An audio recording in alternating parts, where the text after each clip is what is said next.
Welcome back to the Duke Football Coverage Podcast, ladies and gentlemen. We are brought to you by Bull City Coordinators. You can follow us on Twitter at DukeFB Coverage. And, of course, check out our website at bullcitycoordinators.wordpress.com.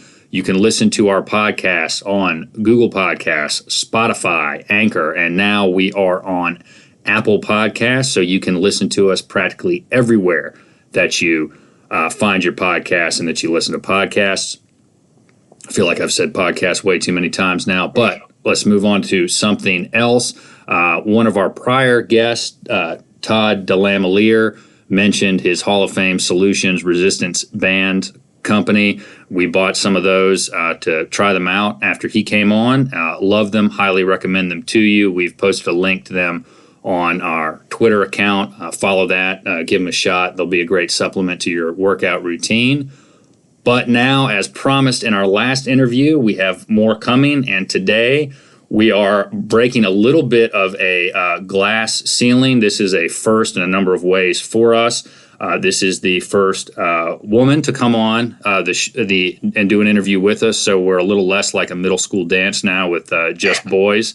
And now we're intermixing a little bit, so that's good. And, of course, this is a first in another way, in that this is the first parent of a current Duke football athlete to come on the program. We have Jenn Holmberg, mother of Gunnar Holmberg, who I'm sure all of you fans are familiar with. And I just want to say thank you for coming on, and you get an A+ in the name column for Gunnar Holmberg. Thanks for coming on.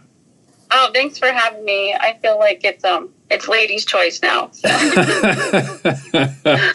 All right. Well, before we get into a little bit about football and those sorts of things, we all know about Gunnar, but I believe you also have a daughter as well. Tell us a little bit about her and what she's doing.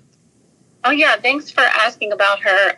Her name is Tori Ann, and currently she is working at the Eno River Farm in Hillsborough. She graduated from Emory and Henry College in Emory, Virginia, and she played volleyball there and received a degree in environmental policy. So she is kind of managing the greenhouse there and hoping to kind of move forward into some management positions there. It's a really cool place to check out, too, if you ever want to go. I think they're going to start their strawberry picking next week, and they have some really great ice cream, so I highly recommend it. That sounds fantastic. I'm somewhat familiar with Emory and Henry. For people who listen, I went to law school at W&L and worked in the sports information office to make some extra money there and did a lot of public address work. It seemed like Emory and Henry and W&L were both in the Old Dominion Athletic Conference, but my memory of that is faded as it's been 13 or so years since I graduated. But great school, great people. I will say, though, as a middle child, I feel somewhat like I should not have given a chance for you to talk about an older child, as I am of the overlooked, underappreciated class that are middle children. But no. Yeah, I can totally relate. I'm the middle child as well. So it was a running joke in our family that people could just die and they wouldn't tell me for years. Obviously it was never that bad, but it was, I said to him at one point, I'm going to come home one day and like all of our grandparents are going to be gone and have passed for like 7 years before you guys get around to telling me about it. Well, that's great. We're glad to know that she's doing well, and she's, I guess, close by to you, which is probably, good as a mom to have your kids not too far away, especially as they're starting out and getting going after college. Yeah, it's great having her close by, and it's really been great for Gunnar, too. She gets to see him from time to time, so that's been really nice for them both as well. Now, I have 2 kids. My son's the oldest, and my daughter's the youngest, but my daughter is very good at telling the older brother what to do and bossing him around. Does that work in the reverse, in that even if she's the older one, she's still bossing Gunnar around? She did, yes, as a child, for sure. I think that's why he's a little more quiet and mellow. She did a lot of answering for him, it was all, she did boss him around a lot. And then I think when he became taller than her, it kind of stopped. Well, that's great. It's good. It's not just my son getting pushed around by someone 5 years his junior. So. Oh no, it's definitely an older child thing for sure. Well, that's great. So your son, obviously playing for a major college football team, and moms are naturally defensive of their kids, and I find particularly of their boys. You have a Twitter account. Do you ever struggle with that defensive instinct on social media or on game day or anything like that? Is that hard for you to not reply? That's a really good question. It was harder for me last year, and I think for all fans in general. And maybe because we weren't at the games in person, and I felt like, everyone was kind of like couch coaching last year. And it was a lot easier to kind of react and respond to Twitter a lot. I tried to really subdue a lot of that. Gunner wouldn't really rein me in because, of course, it would be too late. It'd be like after the game, after the fact. My daughter was the one who would try to rein me in a little more because she would be sitting right there next to me, watching the games. So a lot of times I would, instead of venting out on Twitter, I would vent to her or my friends, or try to really have a rule that I would state something positive on Twitter, put the positives on paper, and kind of keep the negatives in person. Yeah, I think that's a great lesson. I try, and I fail miserably, to not tweet during games because, as you know, games are a collection of individual moments, and so you can be angry at one moment, but then the rest of the game is great, right? Exactly, yeah. And so I'm trying to get into not doing kind of the instant, oh, someone threw a pick, or great, we missed a tackle or whatever, right? I mean, because it drags you down. Yes. And that's part of why I like doing these long form interviews instead of me just being ticked off about a game that the team lost or the outcome wasn't what we wanted. But it's interesting to hear that you have rules, though. So Gunner doesn't have to say, "Okay, Mom, I need you to rein it in, scale it back, or chill." No, he's pretty mellow. He's pretty. He's really easygoing, and I think that. He knows who I am, and what I think he kind of knows what to expect. So if it's something, he's like, oh, well, you do you. Or if it's something then that he really doesn't want me to put out there, I'll, definitely delete something. But I tend to then on Sundays kind of take out my aggressions when the Steelers would be playing. There you so go. I kind of felt like I could get it all out there and kind of like throw it out into a mix where I'm not like, none of it is relative to me. So that kind of helped me a lot as well. So, yeah, and I know what you mean about Sunday frustrations because I'm a Panthers fan, and so there was plenty to be frustrated about last season. At least you guys started great, though, with the Steelers. Right. Yeah. Hopefully I was hoping they would end a lot better, but maybe next year. Yeah, well, as a long-suffering Cubs fan until 2016, that was kind of my theme. I think it was going to be on my family coat of arms too at one point. But tell us a little bit. You're a school teacher, is that right? Right. I teach third grade. Okay, and are you guys getting back to more of a normal routine with the kids are back in classes? Yes, we are. So I teach at Lakewood, which is part of the Durham Public Schools, and we provided the parents with a vote, to remain virtual or return in person. And it seemed like our school overall was a 50-50 split. So we were able to go back the week before spring break. And it's been really nice. I have smaller classes. I think the hardest part about teaching virtually was teaching math, because they really need that hands-on experience, and when they would get something wrong, it's hard over a screen to try to explain a math problem. So I feel fortunate that we were able to go back now towards the end of the year and kind of, get them caught up with some things that they missed. It was a really challenging year, though, altogether. So just hoping to kind of end strong and hopefully get them prepared for fourth grade. How long were you out of the classroom physically for? Well, it was a total of a year. So when we left last year, it was mid-March because there was so much going on. I remember I think Coach Cutt had just sent an email about practice, and then we were getting emails from school. So everything was kind of, crashing down all at the same time. We went home in March, and then we didn't go back until March, just last month. So we were out for a total of a year, which is crazy now that I say that out loud. Well, yeah, and it seemed like everywhere. I mean, my legal practice, for all intents and purposes, shut down for several months, and I have not had a jury trial, and I can't remember how long. We're doing bench trials and smaller cases, and the criminal stuff is starting to move and has always kind of moved with initial appearances and those sorts of things. But the amount of adaptation we've had to do just in the legal field has been really kind of groundbreaking, but also frustrating in many ways. Right. That would be really tough.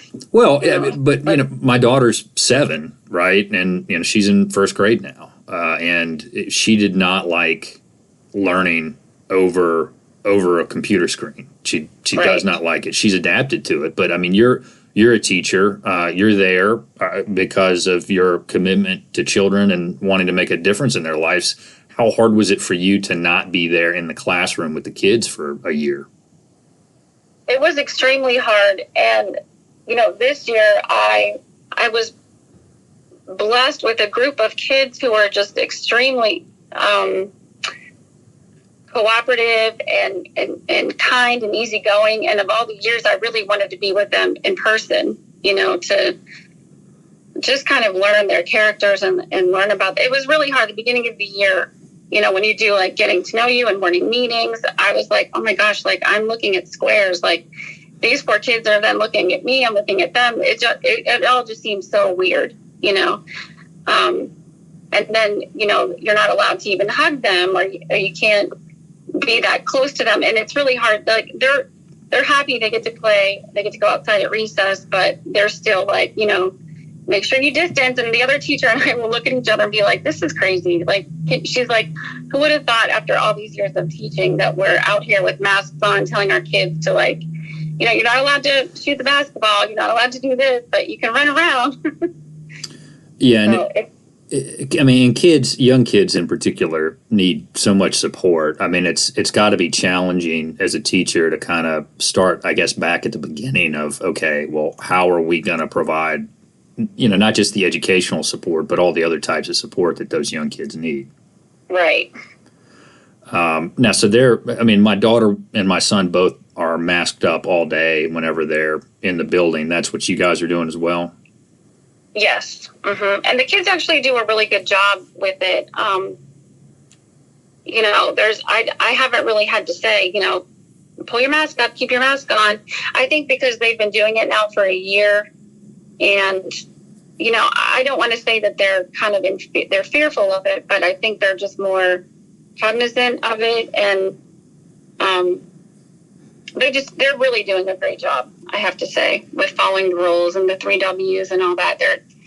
They've done an exceptional job with it. So I'm really proud of them.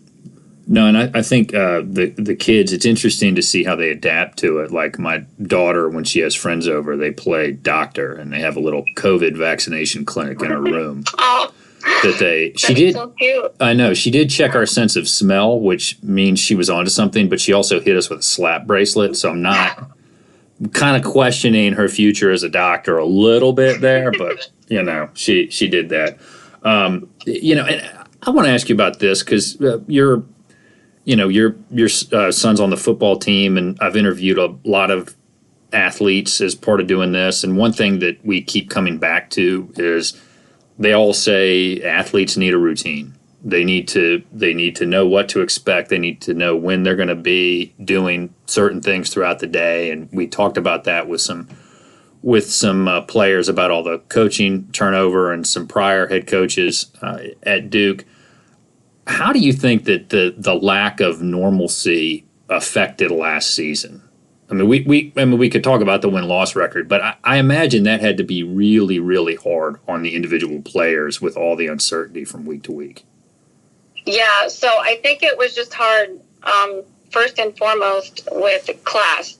You know, they have a routine, you know, workouts, class, practice, tutoring, and, you know, the same thing every day, and they're used to it.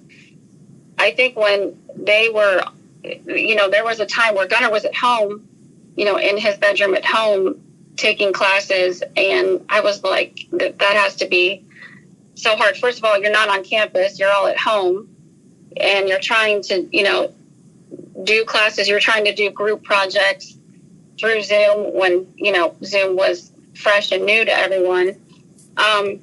And then just the whole social aspect, you know, college kids are social creatures, and I think that really hit them hard. And it was just kind of sad to see them, you know, not be able to be together. And, you know, Gunnar would try to do, like, he would be like, well, I have to Zoom with Roper now. And, you know, he'd be in the backyard trying to go through everything. And it was really hard, just from the academic standpoint to the athletic standpoint. It just, it really took a toll on them, I think. And, you know, when they went back on campus, it was great. But then Gunnar was lucky to be in an apartment. But then I think the guys, like Gunnar and I just talked about this the other day, all the guys that are still in the Washington Duke Inn, you know, I said that has to be really hard to be in a hotel. I mean, as nice as it is there, it's still living in a hotel, you know, for a whole year. Yeah. So mentally, I think it was really hard for them socially, you know, just and all those factors. It was hard. Well, in college is hard enough, and playing sports is hard enough, and then you throw on just the lack of knowing what's going to happen day to day. I mean, you know, in my experience, last year I had a bunch of cases that were scheduled for trial in the summer, and you know, we get into mediating those cases, and you know, I represent plaintiffs, so of course the defense is going to use this to their advantage because they're not in it.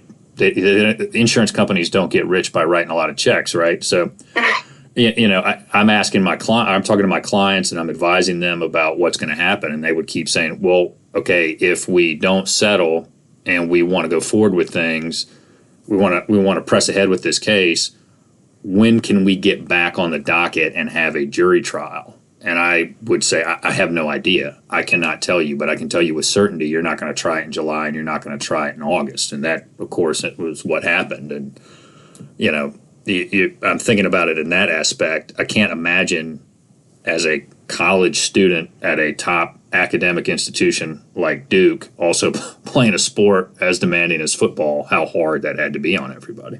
Yeah, it was tremendously hard on all of them. Well, tell us a little bit about, you mentioned you're a Steelers fan. Tell us a little bit about how you guys ended up in Durham and what brought Gunnar to Duke. Yeah, so Gunnar was probably 2 months. My daughter was 22 months old, and we were living in the Pittsburgh area at the time, and my husband's brother was playing football. He was playing for the Raiders at the time, and it was his off season. So my husband was his training partner. So he was, you know, he'd just come out of the Marine Corps. He'd been out of the Marine Corps for 4 years. He was training with his brother. He was in, you know, the best shape of his life at the time. He was only 30. And just, I think it was April 19th.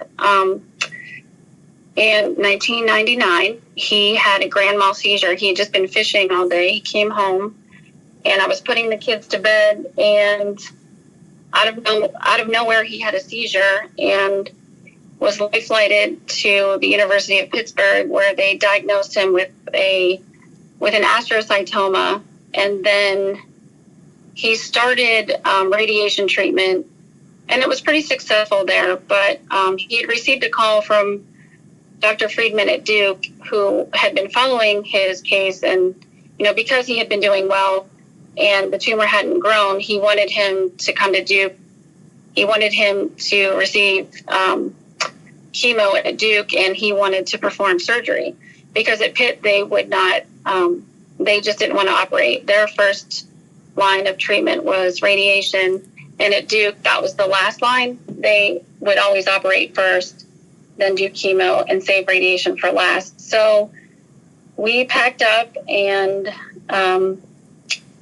we moved down here in 2006. We started in Franklin County, so we lived there for a while, and then we were here exactly a year, and it was spring break, and he had went in for his, his normal MRI, and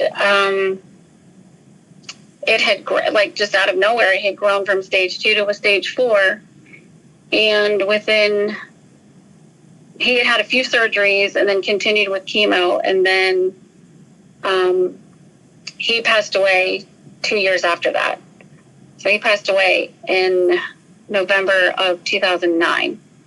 So my kids were really young, and it was a time when, houses weren't really selling. I had it on the market. I wasn't having any luck. It took me a year and a half to finally sell my house, and I moved to Wake Forest because Gunnar and Tori were both involved in a lot of sports with a lot of kids that lived in the Wake Forest area. And Heritage was opening at the time, so I wanted them to be in that, in that school district. So I guess because my house didn't really sell, and they became rooted here, and, they were, growing tight friendships and bonds, they didn't really want to leave. We had battled between going back home and staying, so I just decided to kind of bite the bullet and stay here and kind of do this, raise them on my own, and this is where we are. Well, so they were what, 10 and 12 about when that happened? When my husband passed, then they were 10 and 12. Yeah. And so go ahead. He was diagnosed at 30, and he passed away at 40. And you're a single mom at that point. Do you have any family in the area to help you out? No one. No. What? All my family, I have 2 brothers and 1 sister. My sister's in Florida. My mom's in Florida. My dad's still in the Pittsburgh area, as well as my mother-in-law and my brother-in-law. But my brother, I have a younger brother in Oregon, and my older brother's in Minnesota. So we're definitely spread all over the place. So I really just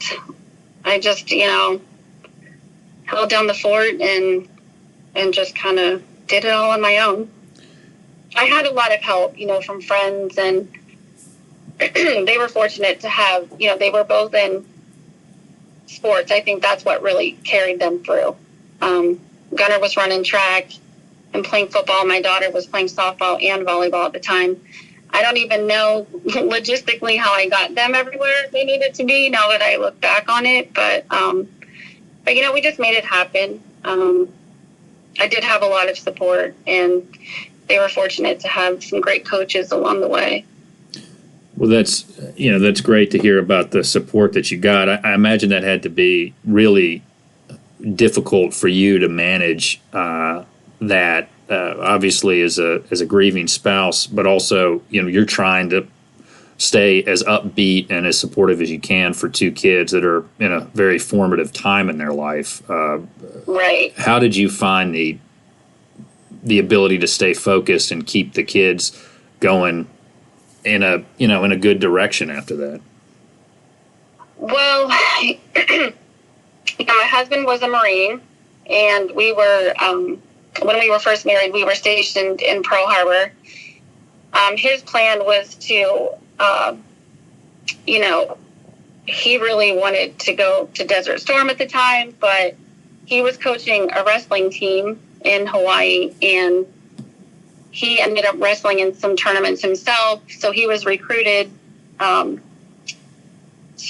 be on the All-Marine wrestling team. So that's kind of where he ended up. So while I was in Hawaii, he was in Quantico, Virginia, traveling all over the country with the wrestling team. So I think it just kind of instilled in me like a, like kind of like a hard charger attitude where, we're going to make this happen. And I think after he died, that was kind of instilled in me, his attitude toward things. And, I think you're never prepared to lose someone, but I think, we talked a lot about how he told me a lot, while he was sick, how he wanted things to be. I want you to pick up the pieces and keep things going forward. We know how brain tumors are, and we had learned a lot, enough about what was going to happen. So I just kind of wanted, I guess I just kept hearing his voice in the back of my mind, when I wanted to kind of just, have like my meltdown or my day. Like I just thought, I have to keep this going, and sure enough, Gunnar ended up at Duke, which is kind of surreal when I think about it, how, the reason we came here is kind of like full circle where we ended up. So what's it like to see him with a Duke jersey on and being enrolled at Duke after going through that and getting the help from the medical team at the medical center? It just feels at home, if that makes sense. There's kind of like a peacefulness there, when I'm at the stadium and, if I drive past the hospital, I'm very grateful and very thankful for what they did. And, grateful that he's going to be able to receive a degree from Duke. It's kind of just, sometimes it's unbelievable to me, Right. Well, so tell us a little bit about, let's switch a little bit and talk about football some here.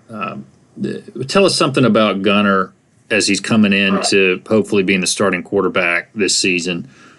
Tell us a little something about Gunnar that maybe we don't know that we ought to know about him. Well, I think you can probably tell from some of his interviews and from some of the things that they even said about him after the spring showcase. Like, watching him, I think he did well, but what stood out to me was when they talk about his character and that, he was patient and, he had a lot to overcome, and he kind of hung in there and persevered through all of it to now hopefully earn that starting position. But Gunnar's a very compassionate, empathetic person. He's very kind, almost to a fault. I think I would like to see him, maybe be a little more cocky. I think that some of the confidence was kind of stripped from him a little bit last year, but it's nice to kind of see him gaining that, gaining momentum and getting that back. So, well, I think. Oh, go ahead. No, go ahead. I'm sorry. Well, I was just going to say the little bit that we got to see of him, he reminds me of a lot of players that I enjoyed watching who, once they took a hit, they settled into the game and were ready to go. And it could have been just because of the limited time you got to see him. But what I seem to notice from him is once he, took that first hit that he needed to take, he kind of locked in and was doing a lot of, you could see the ability to do a lot of really good things. Yeah, like settle in a little bit. Yeah. Well, tell us for this upcoming season, what are you excited about? Oh, well, I'm definitely excited about him taking the lead and having an opportunity to be the starting quarterback. And I know he's definitely excited about that for sure. He was invited to the Manning Passing Academy in July, so he's definitely excited about that. He and Jake Bobo were both invited, so that's really exciting. Cut always says to leave a place better than you found it. And I think the goal for them is they really want to leave the record better than they found it and leave the season better than they found it last year. So I think they're looking forward to, having, definitely playing all their games, getting through everything next year. And they really want to bring home a bowl win. That's definitely the plan and the goal there, and to make football fun again. I think they talked a lot about that during the spring showcase, and that it really kind of showed that they were just out there having a good time. And I think, like Gunnar said, when you're having fun, it's never fun to lose, but when you're having fun, it can lead to wins. And I think that's really what they want. Well, so tell us, as we head into next season, one thing I have been curious about, and I'm anxious to see if it'll occur, and maybe you have some intel on this that you can pass on. Do you know if they're going to let any number of fans back in the stadium? That's a good question. We had a parent meeting a few weeks ago. There wasn't really anything said, like, definitely. Of course, everybody is hoping for that and wanting that, but we haven't really received an answer on that for sure. But I would hope that with vaccinations and everything now in place, that will become a reality. I don't know what the number will be, but I'm hoping that as parents, we're definitely allowed to go. Right, and I'm curious if they're going to have people coming to the game show proof of vaccination. I wouldn't be surprised if they do that, given how serious the university has taken COVID-19. I mean, do you have any thoughts on if that's going to occur, be likely? I would say the way Duke is, yes, for sure. It was hard on a lot of parents last year when, parents were going to the state games and people were going to UNC games. That was really hard. And I think, some of the parents even started a petition. But of course, it was denied by Duke. But, at the same time, I like that. I like that they're keeping their safety as a priority. But I think hopefully next year things will be a little more loose, Yeah, I'm excited to hopefully get back to a game. But we've been going to games pretty regularly since either 2013 or 2014. I can't remember when we started going again. I mean, we always watch them on TV, but especially for you as a parent, and like when I have to miss kids' games because of work or what have you, hearing a recap or seeing some videos of it isn't as fun as cheering your kid on, on the lacrosse or the soccer field. Right. Yeah. And I think a lot of things, too, that were hard, like whenever Will Taylor was injured at the NC State game, that was always in the back of my mind, like, and especially being the mom of a quarterback, it's hard to not be there when they get hurt, Right. And you and I had talked about this a little bit at one point, and we talked about how a tragedy or something bad happening is an opportunity for something good to grow and come out of it, right? And, right. Maybe with everything that happened in 2020 as far as the football team, we'll see in 2021 something better, something more productive, and I certainly hope that we'll see that occur. What do you think are we haven't seen a whole lot of Gunnar in his time at Duke. I know he had the injury a couple years back, and that all seemed to have gotten fixed up without any trouble. I think it was a meniscus tear. Is that right? Correct. Yeah. All right. Tell us a little bit about what kind of a player he is, what he brings to the team, and what we have to look forward to. Well, Gunnar's very likable, and I think he can get the team, next to him. He doesn't really like to lead, from the in front. He doesn't really like to say people are behind him. I think he wants his teammates next to him and believing in him, as well as him believing in all of them. he's definitely gained tenure and experience being there. So I think he has,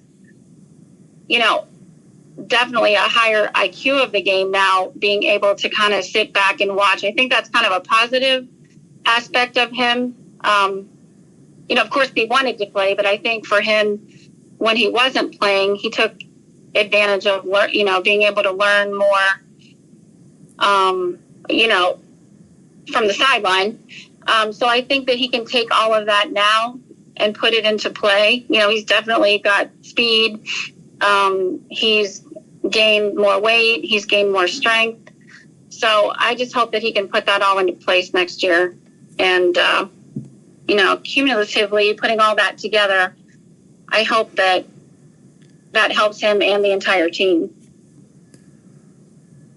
Well, we're all hoping for the same thing, and we appreciate the time that you've taken today. Is there anything else you'd like to say about your daughter, your son, Duke football, the university, anything else? I mean, you can embarrass them right now. I mean, I love embarrassing my kids. It's just a favorite pastime of mine. I know. I told Gunnar, I said, if someone ever asked me, and even my daughter, like something that no one really knows about them, I would say that, my kids are extremely funny. And I think I said this to Coach Cutt too, that, he's like, what is something that I don't know about Gunnar? I'm like, well, Gunnar's really funny. And I kind of feel bad for his roommates because, Gunnar loves to watch Impractical Jokers. Usually when he's home, that's kind of what the three of us end up watching. And I think it carries over a lot into his apartment. I think that, I think he scares Jackson. Who is he rooming with? Yeah, he rooms with the Taylors and with Jackson Hubbard. So, but they're definitely funny. They have a great love for music too, both of my kids. And last year, during COVID, we did a lot of they like to go thrifting and do things like that. So they're definitely into the vintage clothing and things like that. They kind of have found a love for the 80s. So that was really cool. Yeah. The 80s, I think, is the best decade ever. Being a child of the 80s. There's some that's not a bad decade to revert back to. You said they like music. Did either of them play any instruments or anything like that? He does not. No, I wish that he did. He never really tried. My daughter did try guitar lessons, but I think sports kind of took over for both of them. Well, it seems like you guys are very close as a family. And did that help you guys at all as you dealt with the uncertainty of going through what 2020 and part of 2021 have turned into? Yes, definitely. After my husband died, we did kind of form we had definitely a special bond.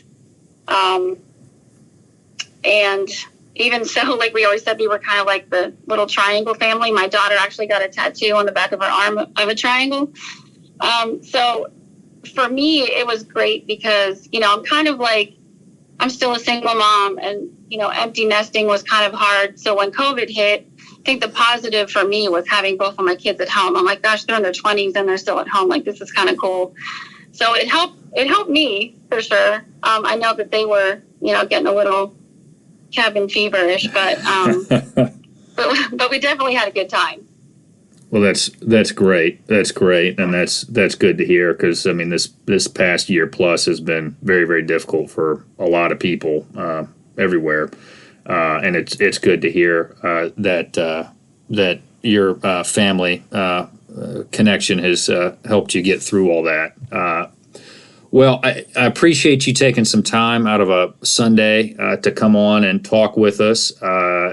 Everybody who listens to this, I'm sure, follows you already on Twitter, so I don't think I need to give you too much more of a shout out on Twitter for that. But you're definitely going to get tagged when we put the post up when we listen to this and get it ready to go on to the site.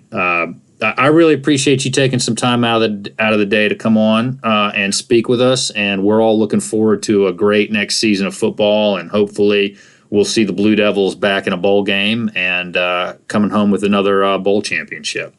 Yes, that's definitely our wish and hope. And I appreciate you having me. Oh, well, happy to be the first woman on your show. Well, I'm glad that you came on to talk with us, and like I had said, you're one of my favorite accounts to follow, and you're a lot of fun on Twitter. And this was a great talk. It covered a lot of different things beyond just football, which is what I like to talk about. And this gives me a chance to, like you talked about earlier, instead of couch coaching, really get into some good conversations with interesting people. So I appreciate you taking the time to come on and be here. And for all you fans out there, we've got some other interviews in the works, trying to line up a few more, get as many people on as we can in the off season to talk about all things Duke football. Like I said, you can follow us on Twitter at DukeFB Coverage. Go to our website, bullcitycoordinators.wordpress.com. You can find us on our podcasts on Anchor, on Google Podcasts, on Spotify and Apple Podcasts. Pretty much anywhere you listen, you will find us. And we are going to be back. Thank you for listening to the Duke Football Coverage Podcast, brought to you as always by Bull City Coordinators.